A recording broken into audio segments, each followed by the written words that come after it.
Versatile electronic science के इस learning platform पर आप सभी का स्वागत है। आज के इस वीडियो में हम इलेक्ट्रॉनिक साइंस के टॉपिक ओपेम यानी कि ऑपरेशनल एम्पलीफायर के शॉर्ट नोट्स को कवर करेंगे। शॉर्ट नोट्स जिसमें इंक्लूड होंगे ऑपरेशनल एम्पलीफायर का इंट्रोडक्शन एंड कैरेक्टरिस्टिक्स। तो चलिए शुरू करते हैं आज का वीडियो।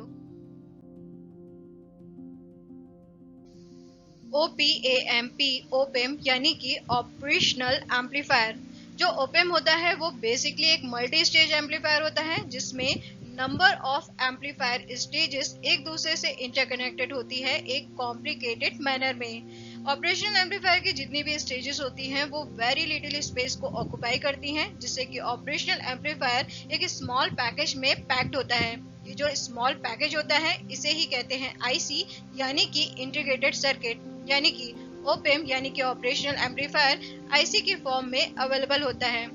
ऑपरेशनल एम्पलीफायर को यूज किया जाता है वेरियस ऑपरेशंस को परफॉर्म करने के लिए, like amplification, addition, subtraction, differentiation, integration and extra.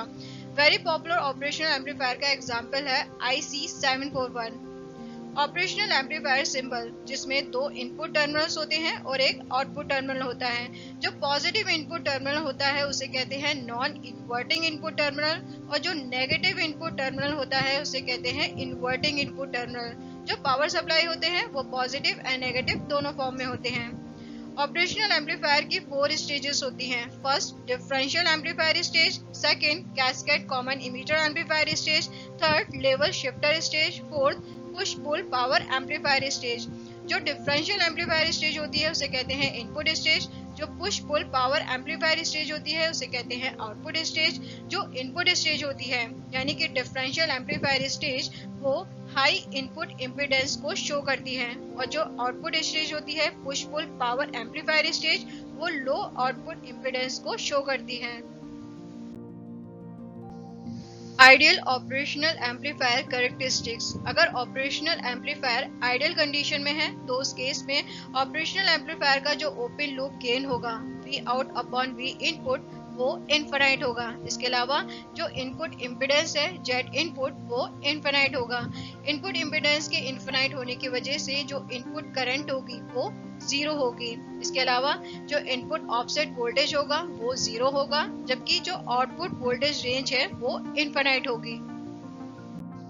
Ideal operational amplifier का बैंडविड्थ एंड स्ल्यू रेट दोनों ही इनफिनाइट होंगे, जबकि phase shift and noise zero होंगे।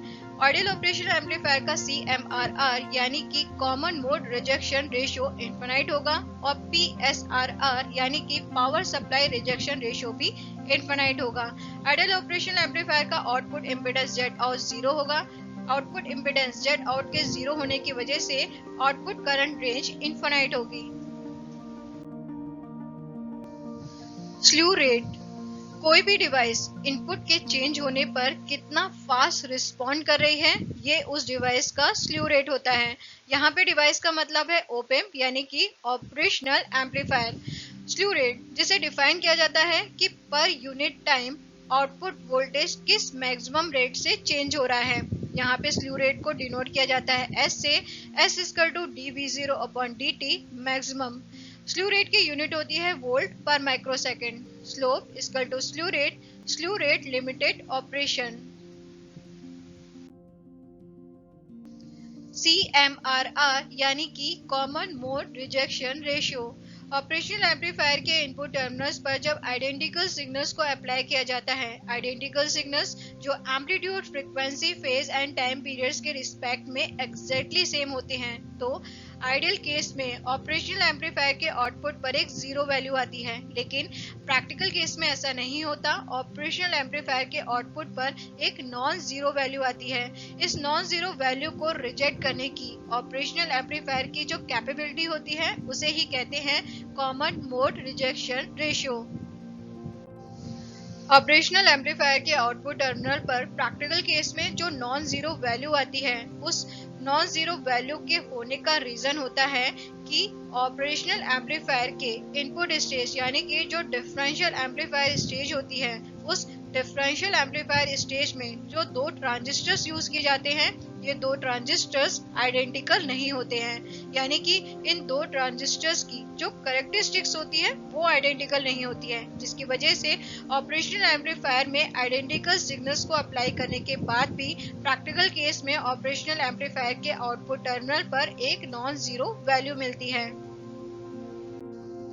कॉमन मोड रिजेक्शन रेशियो, जो कि रेशियो होता है एडीएम अपॉन एसीएम का। एडीएम जो कि होता है डिफरेंशियल मोड गेन, एसीएम जो कि होता है कॉमन मोड गेन।